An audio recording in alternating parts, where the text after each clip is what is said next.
Ticket ಯಾರಿಗೆ ಕೊಡೋದು ಬಿಡೋದು ತೀರ್ಮಾನ ಮಾಡಿಲ್ಲ. Nikhil is also one of the aspirant Mandya. ಅದು ಅವರಾಗಿ ನಿಲ್ಲಬೇಕು ಅಂತ ಹೇಳಲಿಲ್ಲ.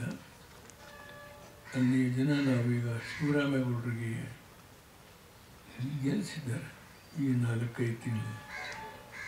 ಆದರೆ ಅಲ್ಲಿ ಮಹಾಜನತೆ ನಿಖಿಲ್ ಅವರಿಗೆ ಎಲೆಕ್ಷನ್ ಟೈಮಲ್ಲೂ ಕ್ಯಾಂಪೇನ್ ಮಾಡಿಸಿದ್ದಾರೆ. ನೀವು ಬದಲೇಬೇಕು, ನೀವು ನಿಲ್ಲಬೇಕು ಅಂತೇಳಿ. ಅವರು ಇನ್ನೂ 1-2 ವರ್ಷ ನಿಲ್ಲೋದಕ್ಕೆ ರಾಜಕೀಯಕ್ಕೆ ಬರೋಕ್ಕೆ ಇಷ್ಟ ಇದ್ದಿಲ್ಲ. ಸ್ವಲ್ಪ ಹೆಚ್ಚು ಯುವಕರುಗಳೆಲ್ಲ ಈ ಫಿಲಮ್ ಫೀಲ್ಡಲ್ಲಿ ಸ್ವಲ್ಪ ಗ್ಲ್ಯಾಮರ್ ಇರುತ್ತಲ್ಲ,